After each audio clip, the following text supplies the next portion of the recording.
Welcome to another episode of the Pain and the Purpose podcast. I'm your host, Darrin Bedford. Today is another one of those DB and Fee series, and this is going to be a special episode. What's up? How you doing? Stress-free? Today we're going to talk about the dangers of being strong. And You ready to talk about I'll that? kick it off by saying the worst time to try to be strong is after you lose a child. But that's the first thing people say to you when you lose a child is to be strong. And if I'm trying to be strong, then how am I? Trying to be strong makes it difficult to heal, Right. in my perspective, right? So when I first lost Nanah, or when Nanah was first taken away from me, that's the first thing that people said to me. And I almost bit into it because of the machismo, or the desire to live up to the persona of being DB. Okay. And so it's not until I realized that it's okay for me to break down and cry and be weak in moments that it allowed me to start healing. Mm-hmm. So that's the hardest part. That was the hardest time of me trying to be strong. When was it a time for you that it was hard to be strong? And then we'll get into how we grew to this point. Well, let's see. I've lost 3 children. 2 babies and a teenager. Each one of those times, again, like yourself, I was told to be strong. My children are in a better place, and that if the time presents itself, that I would have more children. And so when I lost my first 2 babies, I was 18 and 20, I believe. And so back then I had no clue how I was supposed to respond. I knew I was pissed, I knew I was hurt, I was angry, I was depressed. I was all of these things but strong. But I was constantly being told that, and I understand why I was being told that, I guess because it was coming from friends and family, right? Losing 2 babies back to back, that does something to you. At least it did something to me. And so my family at that time thought that because of those traumatic experiences that I would eventually do something to myself. So I was being watched very closely by my immediate family because that was very traumatizing. Okay. And then years later, the murder of my bonus son just brought back all of those feelings that I had to endure when I lost my first 2 babies. So that being strong shit, excuse my language, but that is just kind of like overrated, if you will. Very overrated. It's like you said, when do we get the opportunity to just be? I don't think anybody can really answer that question. But that's why we're here today, though. That's why we're here today. We're talking about it. To help people who may be in that position now, because I'm a few years removed from losing Nanah, or having Nanah being stolen away from us. And you're years away from losing your first 2. And you're about 5 years away. 6 years? 6 years away from losing Emmanuel. And so I like to just say, fuck being strong. We just gonna put it bluntly. If you have lost a child, and I'll go as far as to say a parent, a sibling, or a spouse, those are the 4. So losing a child is like ultimate. Yes. Because it breaks life's natural cycle. Yep. And we're not supposed to be burying our children. Right. Next is a sibling, because we've spent our whole lives with our sibling in most cases, shared the room with them, and shared some intimate secrets with our siblings that nobody else will ever know about us, right? Mm-hmm. So the bond there is next to a child. Mm-hmm. Then it's the parent, right? Mm-hmm. Because the parent nurtures you, but you expect, especially in our age group, you expect our parents to leave. It's still painful, it's still hurt, but it's part of life's natural cycle. so it doesn't hurt as bad as losing a child or a sibling. I've never, and I agree to an extent. I've never lost, haven't lost a parent, so I don't personally know what Yeah. that feels like, but I empathize, Thank you. sympathize you. And then losing your spouse is probably the next one. And then it's the relatives, unless you have a special bond with someone. Right. You know what I mean? Yeah. Then that affects you heavy like that. But as far as the men, I'm gonna go ahead and say it. Fuck being strong, cry.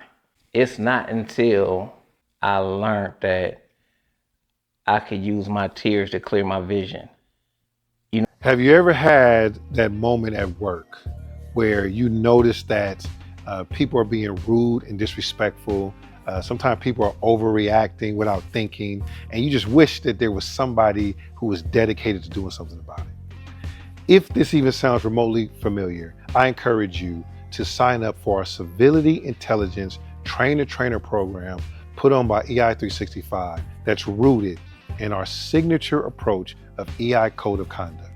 If you or someone in your organization would like to be a thought leader on civility intelligence and help neutralize that undesirable behavior in your work environment, you can reach out and book a call so we can certify trainers inside of your organization so you can have a constant eye on workplace incivility. We'll see you on the other side. Peace. I could use my tears to clear my vision. You know what I'm saying? Powerful, yes. And crying doesn't make you weak, it makes you a fucking human. And society will tell and have told me that I wasn't supposed to cry, or crying is for the weak and all that. And I just simply say, well, call it what you want, but call me tomorrow. I don't see how crying is considered weak when that's a natural emotion. That's a natural response. It is to now, something. right? But you have also been working on your emotional intelligence. But I can almost guarantee you that you've told your son after he failed, get up, boy, stop crying. Maybe when he was younger, I could have once or twice, but I've always been that. So, yes, I probably have a handful of times. However, being that I've pretty much raised my son on my own, right?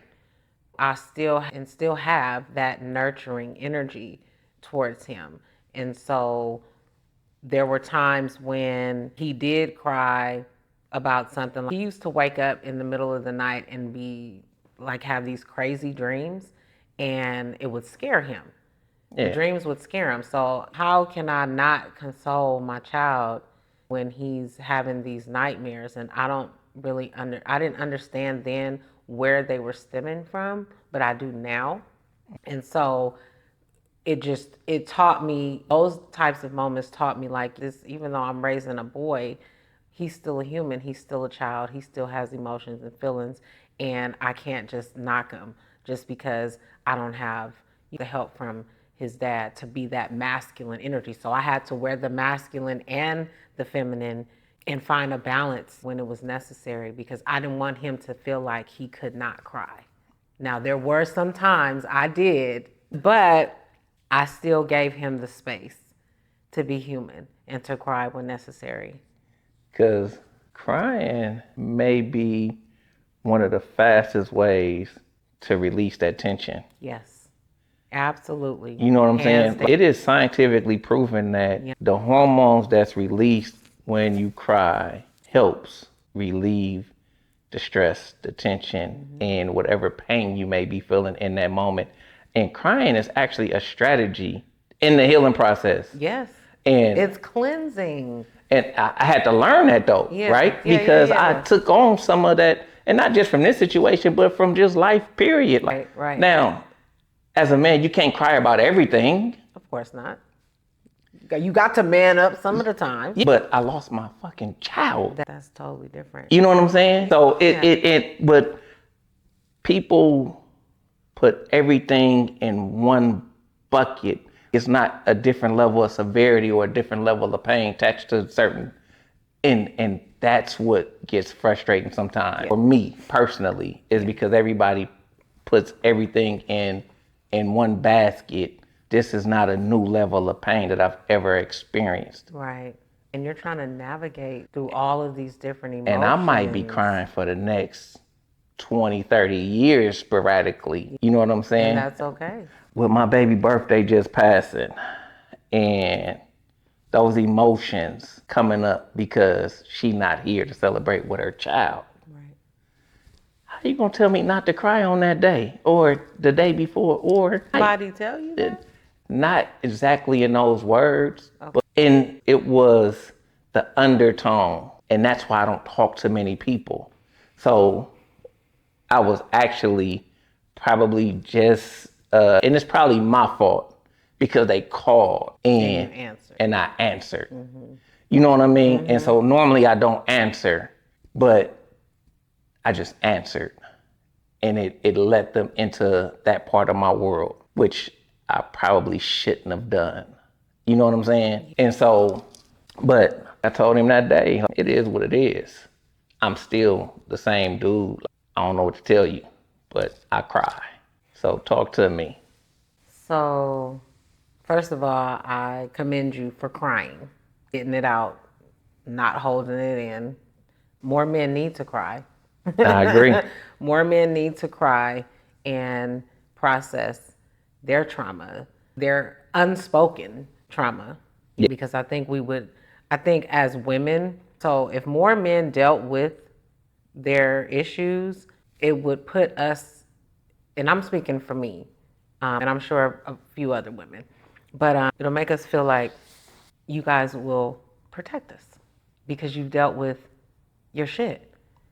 If you haven't dealt with your stuff and you're still looking for validation from your peers or your significant others or whatever, if you haven't dealt with the pain within and cried and yelled and screamed and punched a pillow or a wall or whatever it is that you need, a punching bag to get those emotions out, then how are we going to feel compelled to come to our men for safety and protection when we're left to still have to exude that masculine energy, right? Because oftentimes we're told, as Black women specifically, we have to carry the weight of others. We have to be there to support our man. We have to be there to hold him down.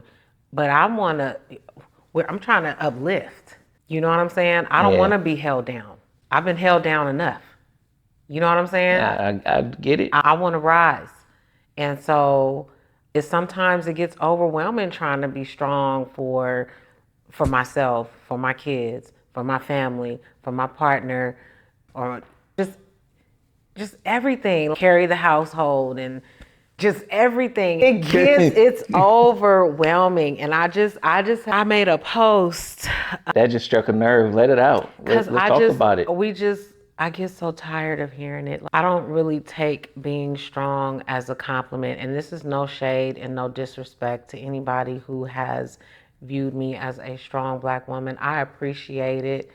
However, I'm tired of being strong sometimes. And that's okay. Sometimes I get tired of being strong.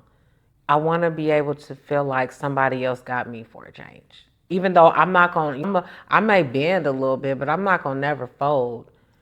And I'm always going to make sure that I handle what needs to be handled, you know what I'm saying, as far as my responsibility goes. But that being strong stuff is so cliche. I feel about the cliches. And I think strength get misconstrued, or being strong get misconstrued a lot with women not wanting to be, or not taken care of, but protected. And you know what I mean? What woman does not want? I grew up I saw that when I was growing up. I was raised in a 2-parent household. My father is a provider, a protector. I felt very safe with my dad. And so ideally that is what I would like to have for myself in a partner, and I've just gotten bits and pieces of it. I feel more protected with my son than I did with my exes. And I don't know if that's as a man. That's definitely not a good thing. And it sucks that the mentality of most men, and it's some good men out there, I believe that. but the way that we were raised, especially in East Oakland, under the pimp mentality or the, you know what I mean, like that yeah. that fucked us up. Just being honest, right? Because you're not the only female that I talk to. I have about 6 or 7 females around me in all different age brackets, and all of y'all say the same thing. I can't find a good man, or I can't do this, I can't do that. And I don't know what to tell y'all. All I could say is but no, I do know what to tell y'all. Cause I just told you, cause we was talking about your birthday party, and I was like, let's elevate it a little bit. And I gave you some suggestions. And we're going to keep them on the low. And we're going to rock, we're going to manifest them. We're going to see how that turns out, right? And we just changed where we go hang out at and where we pop out at, and the level of men or the caliber of the dude should change. Oh, right? Most definitely. But we just got to keep working on ourselves, right, and elevating, yes, to attract the man that we desire. Even being single and celibate, continue to work on yourself, and the law of attraction gonna make that happen, right? Absolutely. But I think that even for men, right, we got to get back to being our authentic selves, 100%. Yeah.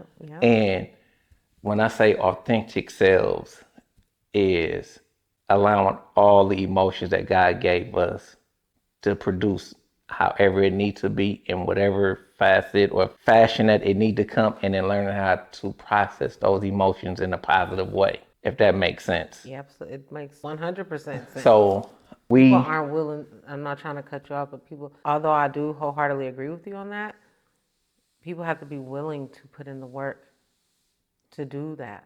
But that's getting back to your authentic self. Right. They have to want to get back to their authentic selves, because some people are stuck and they are content with how they've been, and they're not open for growth. So those are the people that we have to distance ourselves from. Exactly. So hopefully, if I would imagine if someone is listening to this podcast or listening to us speak, they are trying to elevate. They're trying to learn emotional intelligence. They're doing the work. So I always come from a space of people are doing the work. And I think that may be like nothing bad, but that's just, I always, because I'm doing the work, so I always think other people doing the work, if that makes sense. Giving them benefit of doubt. Giving the men the benefit of doubt. Because like I said, there's some great men out there, right? Yes. Yep. So I like to give people the benefit of the doubt that they're already doing the work. And so we just got to keep elevating and doing a little bit more and getting a little bit more authentic with ourselves, and understanding that just being emotionally intelligent means processing your emotions, and not just crying or the sad emotions, the positive ones too. Or even in some situations, learning how to deal with your anger and your rage. So all of that falls under being authentic to yourself, and understanding that you gonna get mad sometimes, you gonna get sad sometimes, you gonna be happy, and all that shit come with it. And that starts with Self-awareness. the first principle in the EI code of conduct is, You don't got it's the second principle now. It's the second one now. So the first one Big is Bro Slipping, I need my book. So the first one is the civility styles, the communication styles. Okay. So because more important than being self-aware is being situational aware, or being able to manage the relationships. So in order to manage the relationship, you gotta know how someone communicates. So that's why it moved down to 2, and the communication styles moved up to 1. So you probably want to give a Big Bro and get your updated version. Sir Bedford, I'm gonna be on your line.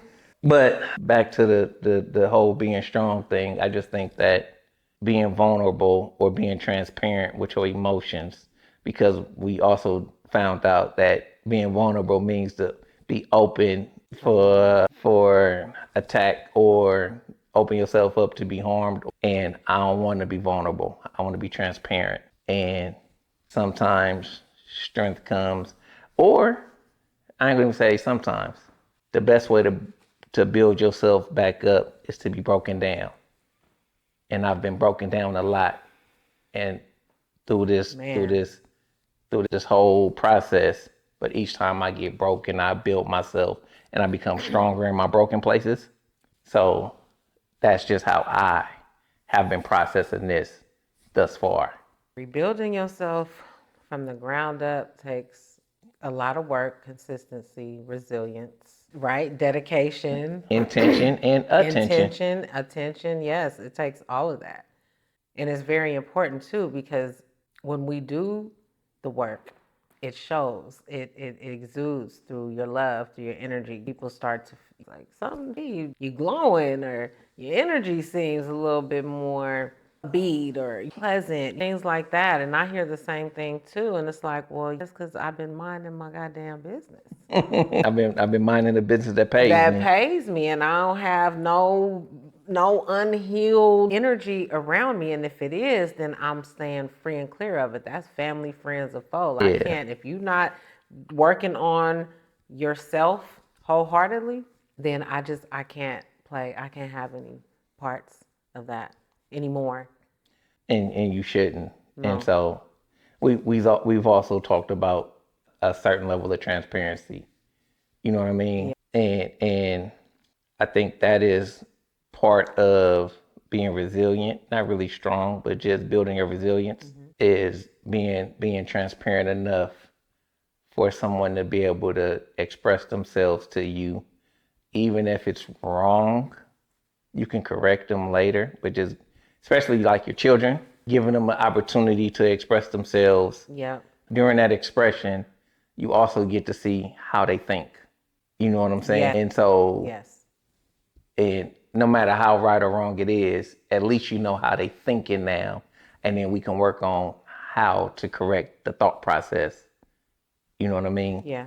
But that this conversation can go so many different ways because that strong word touches so many different nerves, and I don't like it. I don't like when people call me strong. So I like to tell people I'm not strong. I'm resilient, but I don't want to be strong. Cause strong, when I think strong, I think like a brick house. You know what I'm saying? That's a strong foundation. Like brick house has to have a strong foundation to sit on, right? Yeah. Bricks are strong as hell.